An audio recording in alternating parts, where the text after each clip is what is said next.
아멘. 네, 1, 2 여선교회의 귀한 찬양 감사드립니다. 이렇게 1, 2 여선교회 회원분들을 보시니까요, 제가 2년 전에 이곳에서 1에서 4 여선교회 회원분들과 함께 꿈꾸는 제자학교를 했었습니다. 꿈꾸는 제자학교. 그 당시 나이가 가장 어린 전도사가 교회에서 제일 나이가 많으신 어르신을 대상으로 꿈꾸는 제자학교를 해야 되는 상황이었습니다. 정말 피하고 싶었지만 순종하는 마음으로 그 자리를 섰거든요. 그래서 저는 노년에 대해서 책으로 막 계속 공부를 시작했습니다. 살아보지를 않았으니까 공부를 하고 그 자리에서 만났어요. 그런데 제가 느꼈던 거는 이렇게 책으로 내가 공부하는 노년보다 내 앞에 믿음으로 살아오신 우리 1에서 2 여선교회 회원분들을 보니까 여기가 교과서가 있구나, 그렇게 느꼈던 시간이었어요. 그래서 개인적으로는 오히려 더 제가 많은 것을 느끼고 배우게 되는 그런 귀한 시간을 가졌던 것 같습니다. 노년의 시기를 살아가고 있으면서 실제로 그때 교제하면서 느꼈던 건 우리 1에서 2 여성교회 회원분들도 오랜 세월을 사셨지만 저마다 각자 염려하는 것도 있고 걱정하는 것도 있으시구나라는 것을 느꼈습니다. 그럼에도 불구하고 그렇게 사셨던 것처럼 믿음으로 하나하나 그것을 이겨나가고 또 넘어나가고 승화시키는 모습이 참 아름다웠던 것 같습니다. 지금 이 모습 그대로 앞으로도 잘 이어가 주셔서 다음 세대들에게 그 모습 자체로 귀한 본이 되어 주시기를 간절히 바랍니다. 성경에 보면 하나님께서 하나님의 영을 젊은 사람들이나 어린 아이들한테만 부어준다고 하지 않으셨습니다. 요엘서 2장 28절을 보면 이렇게 기록되어 있죠. 그런 다음에 내가 모든 사람에게 나의 영을 부어주겠다. 너희의 아들 딸은 예언을 하고 노인들은 꿈을 꾸고 젊은이들은 환상을 볼 것이다. 아멘. 네, 여기서 노인들은 꿈을 꾼다고 합니다. 꿈은 그저 청년이나 젊은 사람들이나 어린아이가 꾼다고 생각했는데 하나님이 생각하는 노인은 그렇지 않습니다. 꿈꾸는 세대입니다. 꿈을 꾼다는 것은 그 삶에 대한 희망, 생기를 놓지 않는다라는 것이죠. 하나님이 원하시는 노년의 시대의 모습, 그런 모습을 잘 간직하는 우리 1에서 2 여선교회 회원분 되기를 축복합니다. 우리 다시 한번 건강하게 그 모습을 잘 지켜달라고 우리 박수 한번 보내주시겠습니다. 네, 건강하세요. 우리 이곳에 계신 성도님들은 금요일 하면 어떤 생각이 드는지 모르겠어요. 아마 제게는 월요일 전날인 주일 밤이지 않을까. 네, 주일 밤을 딱 이렇게 맞이하게 되면 드디어 그래도 한 주간 주님의 은혜로 이렇게 마무리되었구나, 참 감사하다, 그러면서 제 자신을 이렇게 셀프 칭찬합니다. 수고했다. 그러면서 저녁에 뭐 먹지, 내일은 뭐 하지, 이런 생각을 하게 되는데 아마 여기 계신 성도님들도 한 주간 그렇게 살아오시면서 금요일 밤 그런 생각을 하지 않으실까 생각을 해요. 그런데 그럼에도 불구하고 이 자리를 지킨다라는 것은 정말 내 우선순위는 무엇보다 하나님과의 관계에 있다라는 고백을 가지고 이 자리에 나온 줄 믿습니다. 그렇게 귀한 마음으로 이 자리에 걸음하신 모든 성도님들의 발걸음 가운데 하나님의 은혜와 평강이 함께 할 줄로 믿습니다.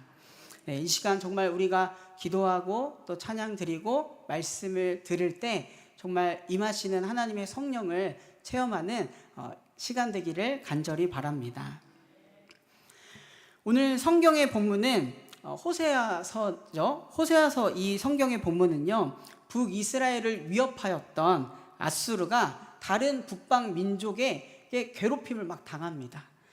그 틈을 타서요, 북이스라엘은 영토를 확장하고 또 국방력을 강화해서 경제적인 안정을 꾀하게 됩니다. 자신들을 괴롭혔던 아수르가 다른 민족에게 괴롭힘을 받으니까 그 틈을 타서 이 북이스라엘이 전성기를 맞이하게 된 것이죠.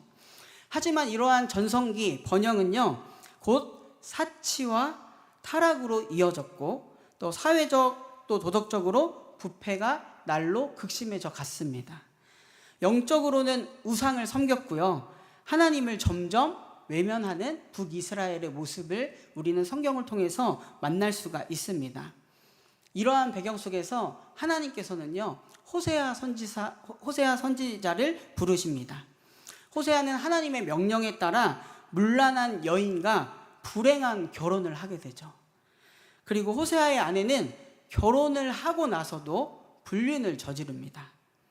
인간적인 생각으로는 크게 벌하고, 그 여인을 벌하고 갈라서는 것, 이혼하는 것이 어떻게 보면은 당연하다라고 생각을 합니다. 하지만 하나님께서는 호세아에게 명령하시죠. 호세아서 3장 1절의 말씀입니다. 주님께서 나에게 또 말씀하셨다. 너는 다시 가서 다른 남자의 사랑을 받고 음녀가 된 그 여인을 사랑하여라. 이스라엘 자손이 다른 신들에게로 돌아가서 검 포도를 넣은 빵을 좋아하더라도 나 주가 그들을 사랑하는 것처럼 너도 그 여인을 사랑하여라. 아멘. 이렇게 기록되어 있습니다. 호세아는 불행한 결혼 또한 불륜을 저지르고 다른 남자를 따라간 아내를 되찾아오는 과정을 겪습니다. 그러면서 더욱 우러나는 마음으로 하나님의 심정을 백성들에게 전하게 되죠. 하나님께서 일부러 호세아 선지자에게 그런 동병상련의 처지를 겪게 하신 게 아닌가 싶을 정도로 말입니다. 호세아를 통해서 이스라엘에게, 북이스라엘에게 전하는 하나님의 안타까운 마음은 다음과 같은데요. 호세아 4장 1절의 말씀입니다. 이스라엘 자손아, 주님의 말씀을 들어라. 주님께서 이 땅의 주민들과 변론하신다. 이 땅에는 진실도 없고 사랑도 없고 하나님을 아는 지식도 없다. 하나님의 안타까움이 드러나죠. 이스라엘 백성들을 향한. 6장 6절의 말씀입니다. 내가 바라는 것은 변함없는 사랑이지 제사가 아니다. 불살라 바치는 제사보다는 너희가 나 하나님을 알기를 더 바란다. 아멘. 호세아 10장 2절은 이렇게 기록되어 있습니다. 그들의 마음이 거짓으로 가득 차 있으니 이제는 그들이 죗값을 받는다. 하나님이 그들의 제단을 파괴하시고 돌 기둥들을 부수실 것이다. 마지막으로 한 절만 더 보실까요? 호세아 10장 9절의 말씀입니다. 이스라엘아, 너는 기브아에 살던 때부터 죄를 짓기 시작해서 이제까지 죄를 짓고 있다. 거기에서부터 나에게 반항하였으니 어찌 전쟁이 기브아에서 죄 짓는 자에게 미치지 않겠느냐. 북이스라엘은 진실한 마음 없이 그저 하나님과 형식적으로 관계하는 모습을 가졌습니다. 하나님을 알고 싶어하는 모습도 가지지 않았습니다. 하나님 외에 다른 것을 마음에 두었습니다. 두 마음을 품었다라고 기록되어 있죠. 죄를 짓고도 돌이키지 않고 그것을 계속 이어가는 모습이 북이스라엘에게 있었습니다. 그리고 이러한 북이스라엘의 모습을 오늘 저에게 비춰보면 정말 하나같이 제 마음을 콕콕 찔렀습니다. 왜냐하면 북이스라엘의 이러한 모습이 저와 별로 다르지 않았기 때문입니다. 부인하지 않을 수 없는 그런 모습이 저에게도 이런 모습이 있었기 때문이죠. 오늘 여러분의 모습에는 과연 여러분은 어떤 모습을 가지고 계신가요? 혹시 여러분은 짝사랑을 해보셨나요? 짝사랑? 저는 해봤습니다. 우리 한 장로님이 해봤다고 이렇게 하시는데 내 사랑을 알아주기 바라는 그 애타는 마음으로 상대는 잘 모르는 막 발버둥을 칠 때가 많습니다. 저도 엄청 막 노력해봤어요. 편지도 써보고 몰래 초콜릿도 이렇게 그 책상 밑에다 넣어주고 그랬단 말이죠. 몰래 향수도 뿌려보고 말이죠. 상대의 작은 반응에도 크게 요동하는 제 자신을 볼 때도 있었습니다. 그 기간이 길어지면 나만 사랑하는 것에 있어서 때로는 자존심도 상하고 자존감도 떨어질 때가 있습니다. 무엇보다 정말 진실한 사랑으로, 변함없는 사랑으로 함께 하기를 원하시는 하나님에 비해 그렇지 않은 이스라엘의 모습에서 이 사랑을 정말 하나님께서 굳이 이어가셔야 하나 그런 생각이 들었습니다. 하나님께서 그렇게 하지 않으셔도 될 것 같은데 마치 짝사랑하시는 것 같았습니다. 하나님께서도 정말 레벨이 있으신 분인데 그럼에도 불구하고 하나님은 호세아 선지자를 부르시고 그를 통해서 이스라엘에게 계속해서 말씀하십니다. 그 말씀하시는 요점은 딱 이거 하나입니다. 이스라엘아, 나에게로 돌아오라. 나는 너와 함께하고 싶다. 나에게로 돌아오라. 나는 너와 함께하고 싶다 말이죠. 그리고 그 짝사랑과 같은 메시지는 오늘 우리가 함께 읽은 호세아의 마지막 장인 14장에서도 반복이 됩니다.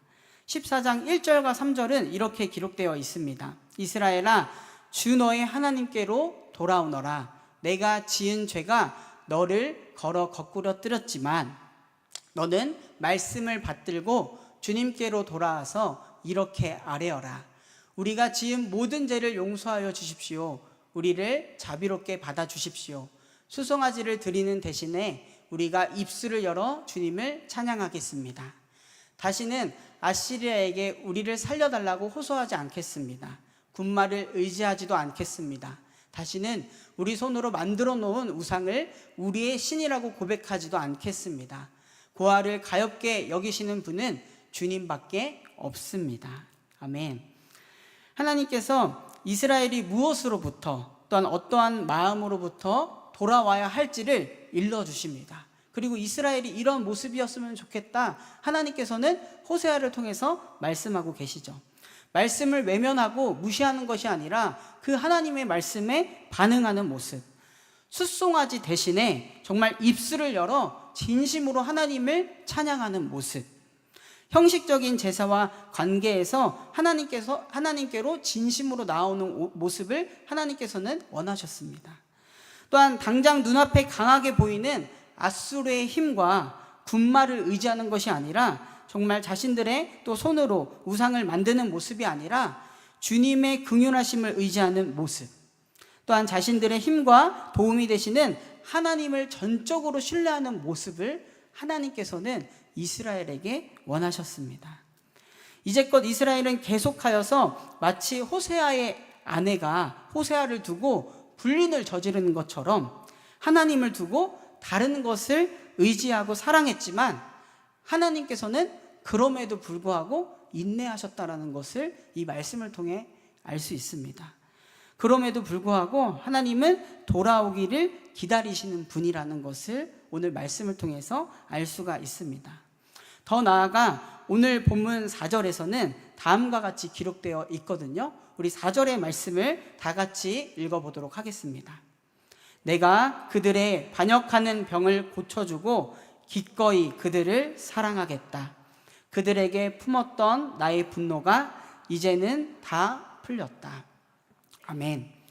하나님께 반역하는 그 병을 고쳐주시는 분도, 또한 그 반역으로 인해 품었던 분노를 가지셨다가 푸시는 분도 하나님이셨습니다. 그리고 기꺼이 사랑하시겠다고 하시는 분도 하나님이셨습니다. 정말로 전형적인 짝사랑의 모습입니다. 이렇게까지 정말 사랑하는구나 싶습니다. 그리고 그 사랑의 모습의 결정체와 같은 표현으로 다음과 같이 말씀하시는데요. 5절 초반부의 말씀입니다. 내가 이스라엘 위에 이슬처럼 내릴 것이니. 내가 이스라엘 위에 이슬처럼 내릴 것이니. 하나님께서 이스라엘에게 이슬이 되어 그들 위에 내린다고 말씀하셨습니다. 어떤 의미일까요? 실제로 제가 정릉에 오기 전에 이스라엘에서 한 1년 반쯤을 지냈는데요. 그곳에서 광야에서 캠핑을 한 적이 있습니다. 광야에 있는 정말 그 밤에 수많은 아름다운 별들을 보면서 나는 이 별을 계속 눈에 둬야지 하고 그냥 텐트에서 안 자고 밖에서 잤습니다. 그리고 새벽이 되어 보니까요, 제 옷이 눅눅해진 것을 좀 느꼈습니다. 다름 아닌 이슬 때문이었습니다. 그때 전날 제가 가지고 있던 궁금증이 해결되었습니다. 어떤 궁금증이었냐면요, 아니 어떻게 이렇게 광야와 같이 황량한 곳에서, 이렇게 무더운 곳에서 저런 나무와 풀이 자랄 수 있을까? 그런 궁금증이 있었는데 밤사이 이슬이 곳곳에 내려앉아서 그 광야에서도 이렇게 생명이 움트는구나 하는 것을 느낄 수 있었습니다. 실제로 제가 알아보니까요, 광야나 사막은 물이 없어 식물이 살 수 없다라고 생각이 되는데, 자연 다큐멘터리를 보아도요, 사막이나 광야에서 수많은 생명체들이 아주 신비롭게 살아가고 있는 모습을 우리는 볼 수가 있습니다. 자연은 광야나 사막에서도 생명에게 최소한의 그런 수분, 물을 공급하고 있다는 것이죠. 이슬은 특히 비나 눈으로 되지 않는 공중의 수분입니다. 그래서 이슬은 대개 밤 동안에 생겨난다라고 합니다.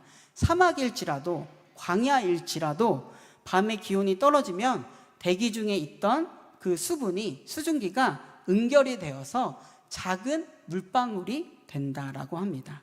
그래서 정말 건조하고 황량한 광야나 사막 같은 곳에서도 사는 식물들은 밤에 생기는 그 소량의 이슬을 통해서 물을 공급받고 생존할 수 있다라고 하죠. 사막이라도 식물이 살면 그 밑에는 곤충과 다른 동물들이 깃들어 생명세계를 이루기 마련입니다.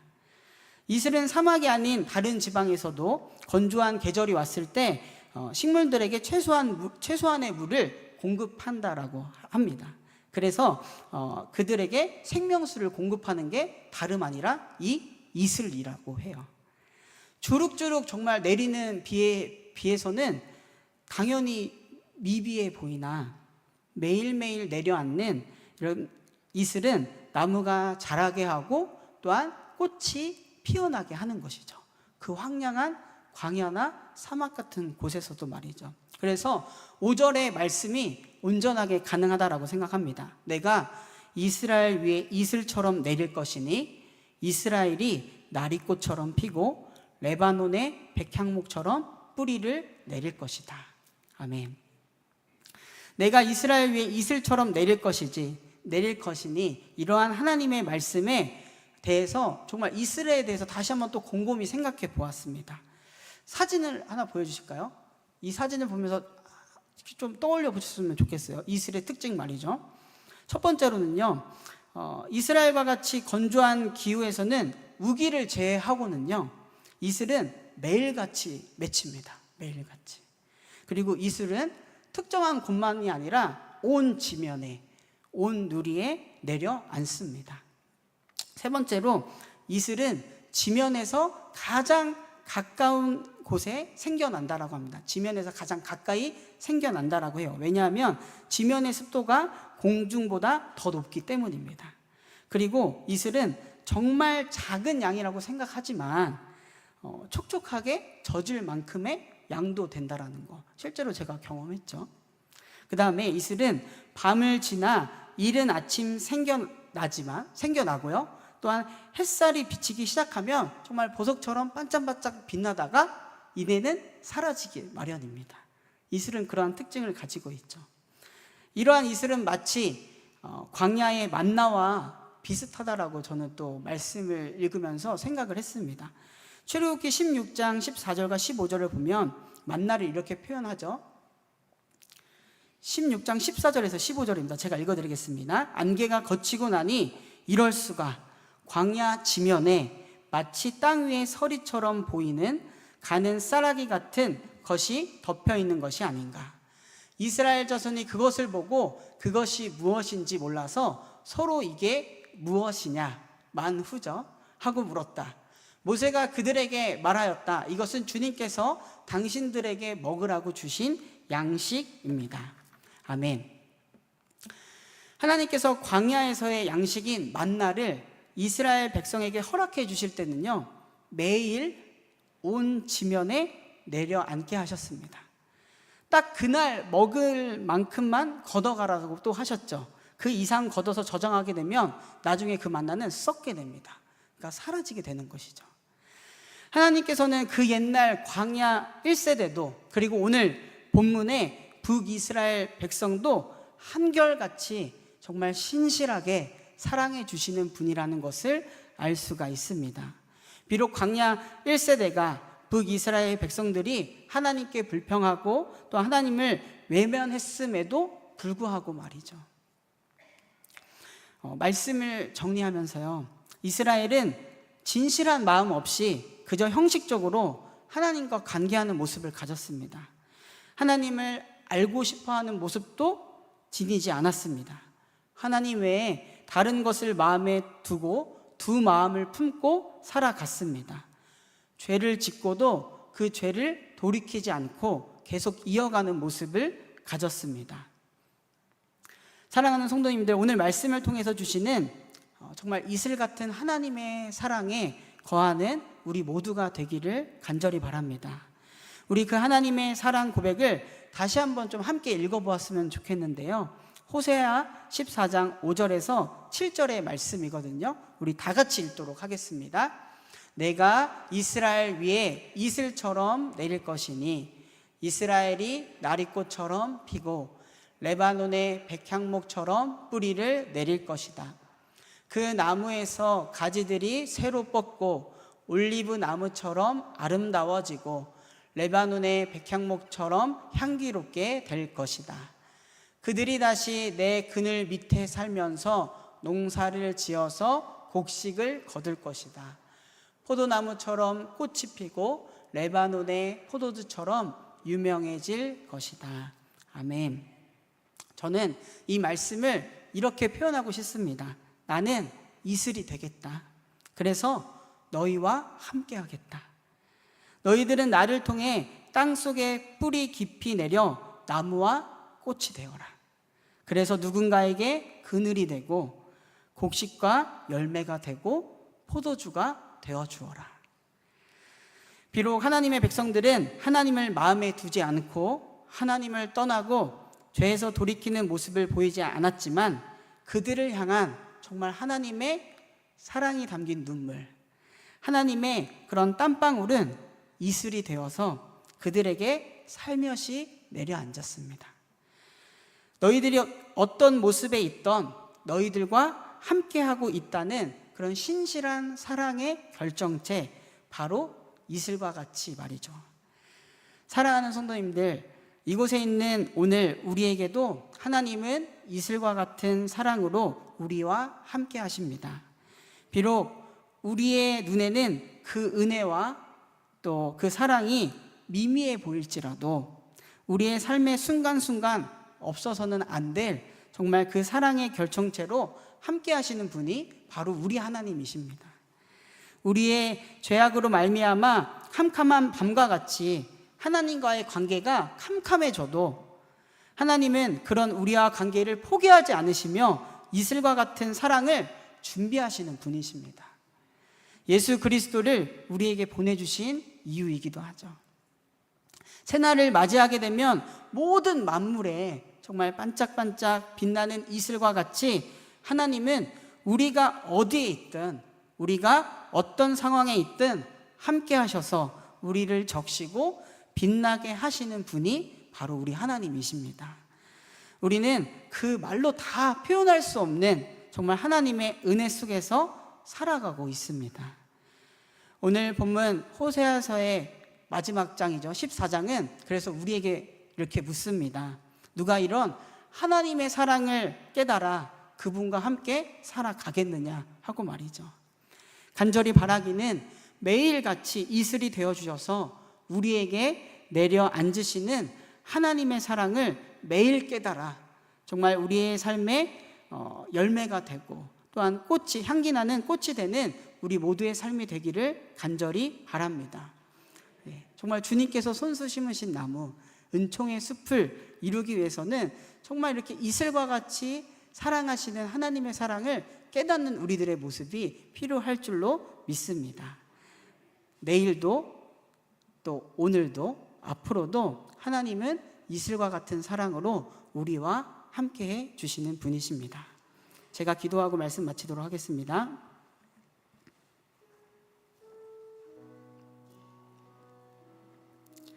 우리를 한결같이 사랑하시는 주님, 이슬이 온 지면에 내려앉아 황량한 광야에서도 생명이 살게 하듯이 우리의 삶도 정말 세세하게 돌보시고 지켜주시니 감사드립니다. 이슬과 같은 하나님의 사랑을 깨닫고 감사로 고백하는 우리가 되게 하여 주시옵소서. 이슬과 같은 주님의 은혜로 꽃 피우고 열매 맺는 우리 정릉의 모든 성도들의 삶 되게 하여 주시옵소서. 주님, 이 시간 사랑하는 주님의 자녀들 하나님 앞에 찬양하며 기도합니다. 우리의 찬양을 통해서 주님 홀로 영광 받아주시고, 찬양을 통하여 새 힘을 주시고 위로와 능력이 되시는 주님을 경험하는 시간 되게 하여 주시옵소서. 또한 우리가 이 시간 기도할 때에 기도를 통하여 일하시며 기도를 통하여 말씀하시는 하나님을 경험하는 은혜의 밤이 되게 하여 주시옵소서. 우리의 모든 것을 주께 맡기며 이 모든 말씀 살아계셔서 이 자리에 함께 하시는 우리 구주 예수 그리스도의 이름으로 간절히 기도드립니다. 아멘. 우리 하나님